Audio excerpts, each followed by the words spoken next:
Let me guess. You have children and you homeschool your children and you struggle to keep your house clean. This is not a new complaint. You are with every person I know who homeschools. They always worry just a little bit about it, even those whose homes seem immaculate. So let's talk about it. My name is Jacqueline. This is Homeschool Hangout.xyz, where I, a veteran homeschooler of 18 years and 4 children within 6 years, make videos on homeschooling, tactics, theories, subjects, resources, and the laws in California to help you homeschool with clarity and peace. If any of that interests you, do me a favor, thumbs up, subscribe, join my Facebook group, join my newsletter so you can be kept up on all the news that's coming out soon. And let's get into it. Okay, I was on one of my Facebook groups that I'm a member of, and somebody was saying that they have a 7-year-old, a 4-year-old, and are pregnant again and are struggling to keep their house clean while homeschooling, and how do you do it? I've got lots of tips and tricks that I'm very willing and happy to share, but before you get into any of that, you have to have the right mindset. And what do I mean by that? My husband and I talked about everything you can imagine just about before we got married, and one of those things was what he expected in a housewife and what his mom was, which I recommend to anybody who's getting married. How did your mom keep house? Just so you know what his expectations are. And my husband, his mom was amazing. She worked full time, but like he'd open his drawers and all his laundry was in there. And I look at him as like, oh man, you're going to be disappointed. He's like, no, but that's not what I expect. My mom didn't have time to hang out with us. My mom didn't have as much time to do things with us. And we also talked about the fact we wanted to homeschool. And he was like, I'm very clear that you're not staying home to be Susie Homemaker. You're not staying home to be the maid. You're staying home to actively raise children and educate them. And if you think about it, you send your kids to school, that teacher's full-time job is educating. That is their full-time job. Then they go home and deal with the mess of their home. Like any other working parent, my 21-year-old always likes to count all my jobs, and one of which my full-time job has always been educating my children. You need to accept that about yourself and your situation, and you and your spouse, if I'm talking the husbands or the wives, either way, you need to understand this as a team and make this as a team decision. Okay. Now, that said, I have always been the home manager. I'm just not always the home cleaner. I am the one who comes up with the strategies and what needs to be done and a schedule and all of that. And what do I mean about that? Well, my husband and I, when we were first married before children, yes, there was life before children. I remember us talking about when he came home and found me scrubbing the apartment linoleum on my hands and knees. And he's going, that is never going to get clean. It was brown and yellow 70s linoleum. He's like, it's never going to get clean. But 2, I don't care. And we had the discussion that I recommend every married couple is what is important to be clean to you? And his line is, I don't care as long as you're willing to have people over. Okay, so what do I need then to be willing to do that? So I really recommend you start off with what your priorities are, okay? And those priorities need to take into account the age of your children. My priorities now that I have them living at home at 21, 19, and 17 looks a lot different than it did when they were 6, 4, 2, and newborn. When they were 6, 4, 2, and newborn, I'd like to mop the floors sometimes. I'd like to do it once a week. I would like to vacuum once a week. I would like to figure out what those priorities for you are. But for me, keeping up on laundry and keeping it put away was my number one priority. And keeping my dishes in my kitchen clean. Those were my number 1 and 2 priority. So figure out what those are for you. What says clean house to you? Don't get me wrong. I want my bathrooms wiped down, all that stuff. But what says it to you? And then with that, what I always did is made a skeleton schedule. Now, why do I call it a skeleton schedule? 1, it isn't blocking out for all the time. 2, these are the bare essentials that would really make me feel like I'm okay. I'm okay. And I admit, I'm the one who gets more stressed out than my husband does. So for me, the more stressed member of this team needs to make that list. And that skeleton needs to be taking into account where you are and what you're doing.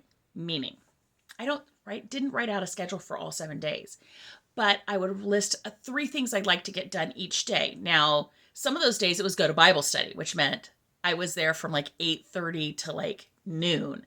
So my morning's gone. and I'm going to come home and I'm going to be peopled out. So I'm not exactly going to be very effective those days. So don't plan on doing your cleaning then, or do if that's what works for you on those days. Make a bit of a skeleton schedule. But one of the things my husband really liked about the skeleton schedule is when he comes home, he would always help. Before I started making the skeleton schedule, he always has helped. But he'd be guessing what I wanted done and what I had gotten to. Because, we've all had it where somebody comes back and cleans the counter you already cleaned and you're like, go do something else. So I had a skeleton schedule that I kept on the side of my refrigerator in our first house. And I would mark off those things as I got to them. So when he got home and had 15 minutes available to help, or on Saturday could look and see what had been done, he could do those specific things I hadn't gotten to. That helped so much, that skeleton schedule. The other nice thing about a skeleton schedule is, let's say you don't get to mopping your bathroom. I know, gas, pearl clutch, whatever. You don't get to something. It's on your schedule for next week. So it's not going to be 6 months and you've never thought about mopping your bathroom floor.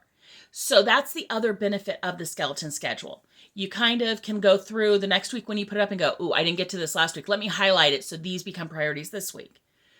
That skeleton schedule can help you when you feel like you're losing your mind and go, I don't remember why I came into this room. I don't remember when I showered last, much less what my number one chores are be done right now. So I really recommend that. It helps you really kind of think through everything you have to do and really just pick on the big ones. Now, as your kids get older, it happens, moms of littles, I promise, they start taking on more chores. There is nothing wrong with this. Even when my kids were little, we would do like team cleaning, meaning I'm going to do my chores and you're going to go pick up your toys. Now, sometimes that was just something to keep the 2-year-old and the 4-year-old busy while I had them out of my hair so I could get my mopping done. Whatever that is. But as they get older and everyone starts to do chores, guess what we are going to do? You're going to assign that chore to the youngest person who can do it, and they're going to go do it. Those are life skills. That is a school subject. It should be if it's not already, but it is a school subject.